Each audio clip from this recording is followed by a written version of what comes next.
Yo estoy tratando de hacer una historia, digamos, ambiental y urbana de Potosí colonial, tomando como enfoque de análisis la búsqueda del agua en Potosí.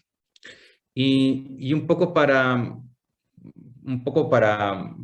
relacionar con los temas de la red y también con ustedes, pues, para poder conversar, yo quisiera detenerme específicamente en un tema de este gran problema respecto a la transformación ambiental y urbana Potosí, que se trata sobre las inundaciones en Potosí, que son desastres hidráulicos y este va a ser uno de mis puntos en esta presentación, que ocurrieron de manera frecuente en Potosí.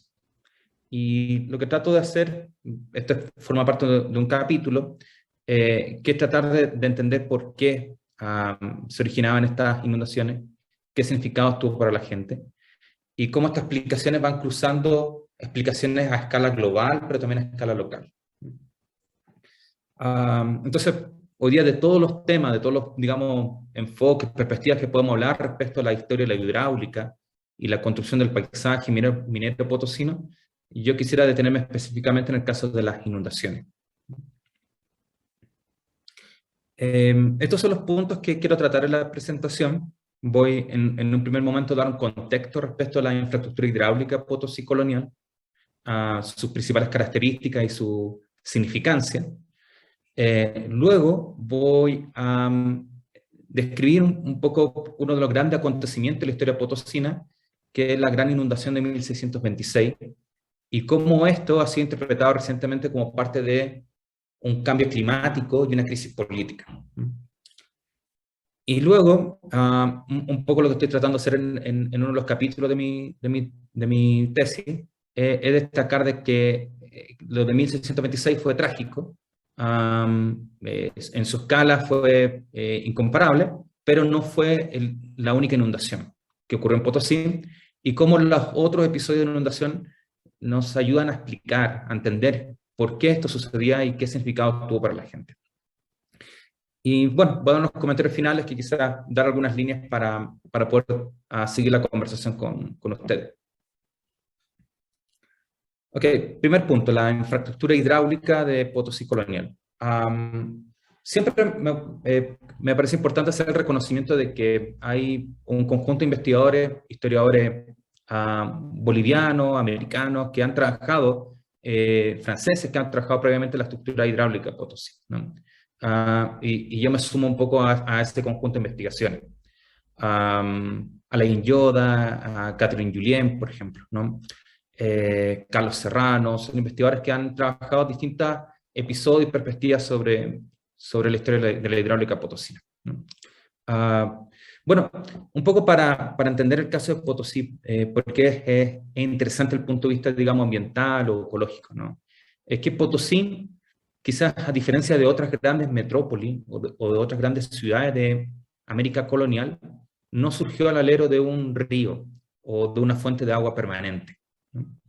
Entonces, estamos hablando de que es una población donde rápidamente, debido, digamos, a la actividad minera y a las actividades comerciales y a la migración forzada de trabajadores indígenas, es una ciudad que rápidamente fue poblada, ¿no?, por decenas de miles de habitantes, ¿no? Entonces, los registros para el caso de finales del siglo XVI y comienzos del siglo XVII apuntan de que la población de Potosí deambulaba entre 120.000 a 160.000 habitantes, ¿no? Entonces, es una ciudad grande para el contexto temprano, moderno, temprano colonial, ¿no?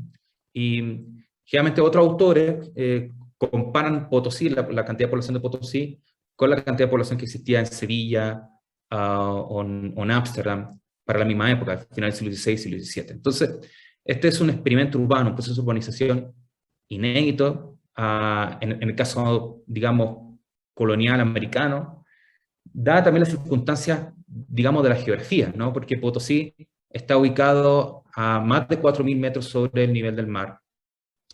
Entonces es un ambiente que es desafiante para poder llevar a cabo un proceso de urbanización de estas características, ¿no?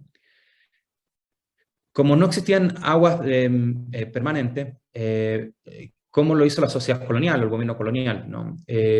Trató de capturar las aguas lluvias, ¿no? Las precipitaciones que se presentan en este lugar durante la época estival, entre diciembre a marzo, ¿no? Y para ello se construyeron un conjunto de embalses, ¿no? Que la literatura, la fuente la reconoce como las lagunas, ¿no? Las lagunas de Potosí, que se ubicaban en esta cordillera que está al este de la ciudad, que es la cordillera de Caricari, ¿no? Y en su máximo apogeo, existieron alrededor de 34 lagunas, ¿no?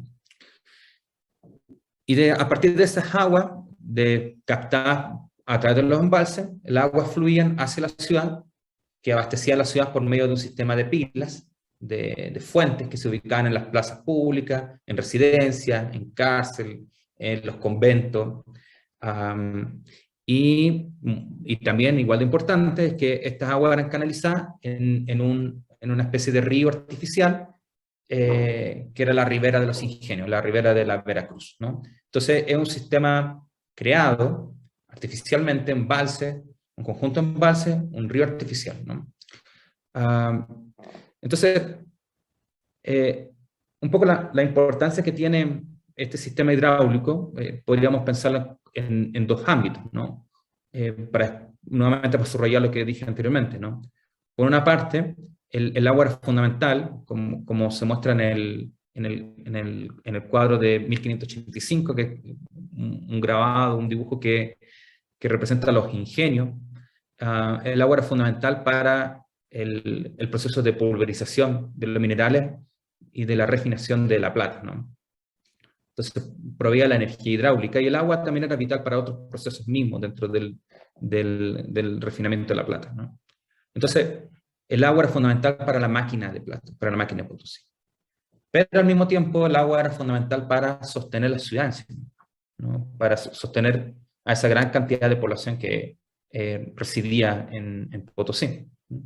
Y hay otro subtema respecto de quién consumía agua en Potosí, qué tipo de agua se consumía en Potosí, cómo las diferencias sociales, diferencias étnicas o de clase determinaban el acceso al agua, ¿no? Pero ese es otro tema, ¿no?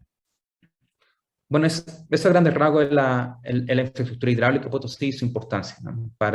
Tanto para las finanzas del imperio como también para la sociedad minera local, ¿no? Veamos el segundo punto de la presentación, que se trata de la gran inundación de 1626 y cómo autores los tratan de vincular recientemente con la idea de cambio climático, ¿no? En el siglo XVII, y con crisis política. Bueno, este es un mapa de Google Maps, ¿no? Un poco para tener una visión respecto a lo que voy a referirme respecto a la inundación. Hacia marzo de 1626 revienta una de las lagunas de Potosí, que es la laguna de Caricari. Esta laguna también se llama de San Ildefonso, que está ubicada a poca distancia, unos 3 kilómetros del centro histórico de Potosí, ¿no? Vieron la laguna, no tengo los datos acá específicos, porque hay estimaciones modernas, de ingeniería moderna, pero no tenemos datos duros respecto al volumen de la laguna, pero todas las fuentes indican que era la fuente de agua más grande, ¿no? Más voluminosa del sistema hidráulico, ¿no? Entonces, esta es una laguna que, digamos, una laguna que se ubica, que es una laguna terminal, ¿no? Porque es una laguna que colecta el agua de otras lagunas que están más arriba, ¿no? En las mismas quebradas, ¿no?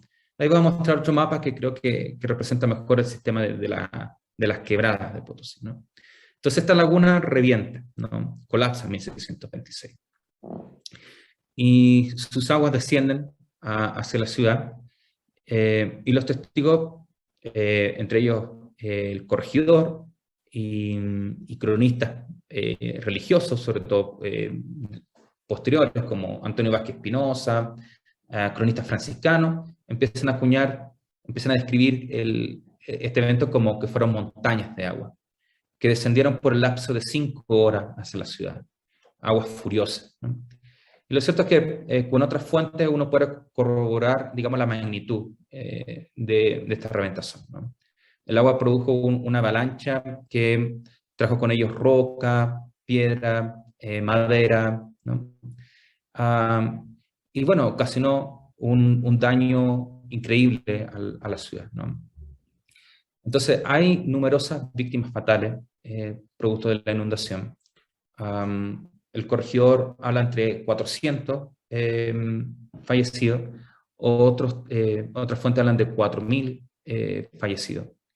Y bueno, hay documentos posteriores, en 1660, de comunidades indígenas que provían con mitayos a la ciudad de Potosí, que recuerdan este evento como un evento trágico que terminó con comunidades enteras, con poblaciones comunidades enteras, ¿no? Trabajadores que se encontraban cercanos a las áreas de inundación, en las riberas y en las rancherías que corresponden a los barrios indígenas.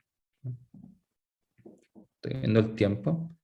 Hay con las infraestructuras urbanas, los pozos de agua, con los que tomaban agua los indígenas y otras poblaciones, digamos, pobres, subalternas que vivían en las rancherías, colapsaron, se destruyeron conventos y se destruyeron también ingenios, ¿no?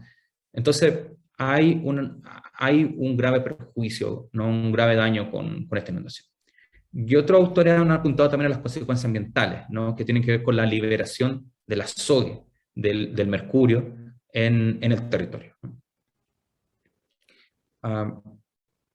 Bueno, y es interesante de que esta inundación ocurre en un momento muy particular para la historia potosina, que coincide con la denominada Guerra Civil de Potosí, la Guerra Civil de Potosí, que hay distintas facciones de españoles vecinos que tienen un conflicto armado, que son facciones de españoles de origen vasco y otros, ¿no? que se autodenominan como castellanos, ¿no? De esto hay una literatura muy amplia. Alberto Crespo, Chris Lane está publicando un libro ahora sobre esta guerra civil, y es uno también de los acontecimientos importantes de la época para el caso Potosí. Bueno, el tema es que recientes trabajos han llamado la atención respecto al vínculo que hay entre la guerra civil de Potosí y la inundación de 1626. Lo cierto es que hay un autor muy importante para la historia de Potosí, que es Bartolomé Arzán Ibela, que es el gran historiador de Potosí, que entre finales del siglo XVII y las primeras décadas del siglo XVIII escribió una historia monumental de la ciudad. Y él ya había hecho el vínculo respecto a la guerra civil y la inundación, pero él lo interpreta básicamente como los castigos divinos, ¿no? Dos castigos que Dios envía a Potosí, debido a que la gente de Potosí es codiciosa y vive en pecado, ¿no?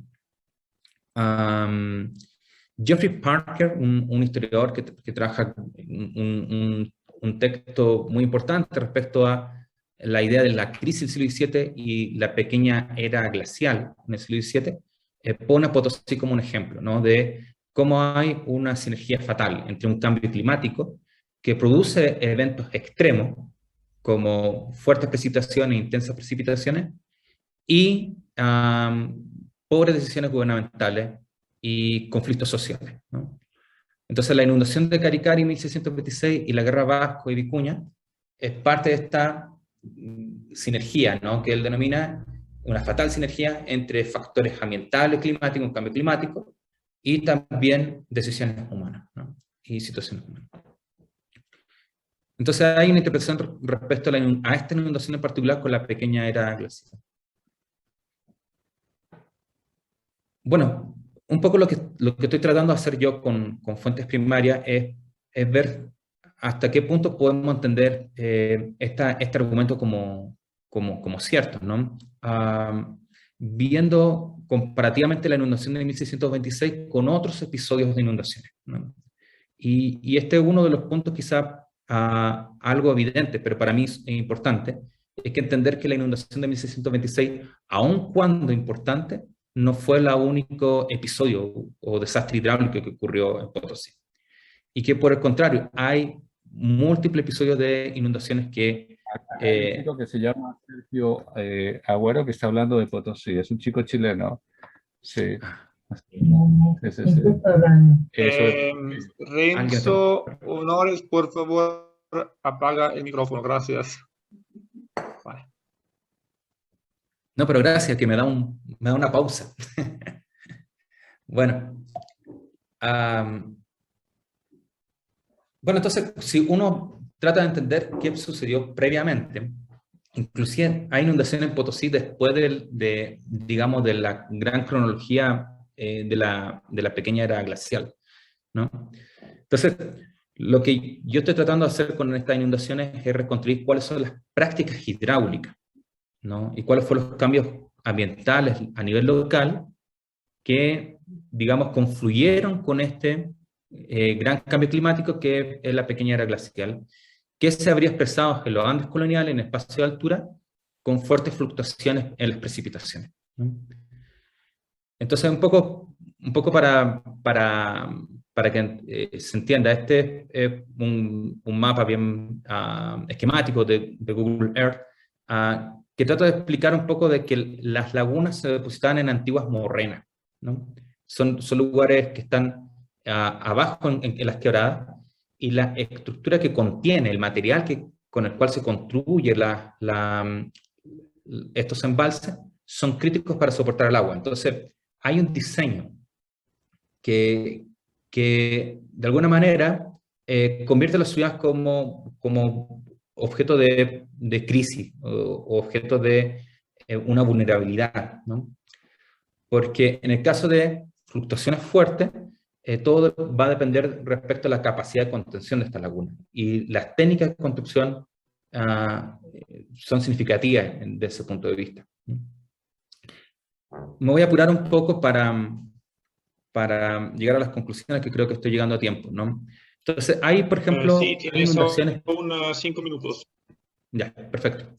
Hay inundaciones, por ejemplo, que ocurren debido al cambio de temperatura, ¿no? El cambio de temperatura diaria, que en la noche el agua se congelaba en Potosí, en 1595, pero rápidamente las temperaturas ascienden en la mañana. Entonces, en 1595 hay una ruptura de embalses producto de estos cambios de la temperatura, ¿no? Y a partir de eso se crean la idea de construir mejores, más robustas, compuertas, ¿no? La inundación de 1595 afecta ya a los primeros ingenios. En 1600 ocurre otro gran desastre hidráulico en Potosí, ¿no? Y nuevamente tenemos un poco lo mismo que ocurre en 1626, que no lo mencioné, ¿no? Que se precede, viene un tiempo de gran seca, que luego son seguidos por fuertes precipitaciones o intensas precipitaciones. Y esto ocurre en 1599, en un año de gran seca, hay reacciones sociales, rogativas, procesiones, ¿no? Y el corregidor de Potosí, que era el oidor Hernando Arias Ugarte, se encarga de ordenar una reconstrucción masiva de las lagunas y también de los desagües. De hecho, hay algunas explicaciones de que la inundación de 1626 se produce porque las reparaciones que se hicieron en 1600 fueron deficientes, ¿no?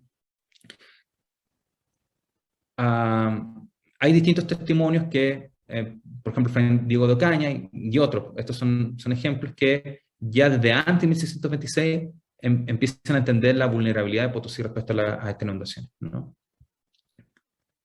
Hay otra inundación en 1619, ¿no? Y esto nuevamente se produce con esta variación entre un año seco y un año lluvioso, un verano lluvioso repentino, ¿no? Pero en el caso de 1619 es particular porque la laguna que revienta, la laguna San Sebastián, y esa laguna San Sebastián recolectaba, era una laguna terminal que recolectaba agua de distintas lagunas. Y ese verano se hacen reparaciones y se hace una ampliación de un canal en que se trae agua de una de las lagunas más grandes del sistema, la laguna Tabaconuño. Entonces fue una confluencia también, ¿no? De que llegaron repentinamente lluvias muy fuertes, pero a la vez se habían hecho trabajos hidráulicos que aumentaron el caudal de las aguas en los meses previos en esa laguna. Bartolomé Arzán habla de otra reventación en 1624, ¿no? En que más de 100 indígenas y españoles fallecieron. Y también es un patrón común de que estas inundaciones siguen el paso de la ribera y las rancherías, que afectan especialmente a los sectores más, digamos, socialmente inferiores de la sociedad colonial. Estos son un ejemplo, y estoy yendo algo rápido por el tema del tiempo, ¿no? Entonces, lo que yo quisiera destacar en esta presentación es que las inundaciones no fueron eventos aislados en el caso de Potosí, ¿no? O se circunscribieron en un solo ciclo histórico, ¿no? Y por lo tanto es cierto de que existe esta convergencia entre factores ambientales locales y humanos, pero que tenemos que integrar de mejor manera estas explicaciones en distintas escalas de análisis. Y una escala global, un poco como lo hace Jeffrey Parker y otros autores que han trabajado el tema de la pequeña era glacial en los Andes y en América del Sur. Pero también con decisiones hidráulicas que se toman en cada momento, en cada periodo. Y de ese punto de vista, no tengo mucho tiempo para cerrar acá, pero uno de los aspectos que van a ser importantes tiene que ver con la técnica de construcción. Los embalses previo a 1626 se construyeron mayoritariamente con champería, que son fibras vegetales y hechos con una amalgama de tierra y de roca, ¿no? Pero después de 1626, en cambio, las construcciones se empiezan a construir con calicanto, ¿no? Y otro punto de vista que bueno, lo vinculo yo con otros capítulos, pero es interesante para la discusión, es cómo estas inundaciones afectaron a grupos específicos de Potosí colonial.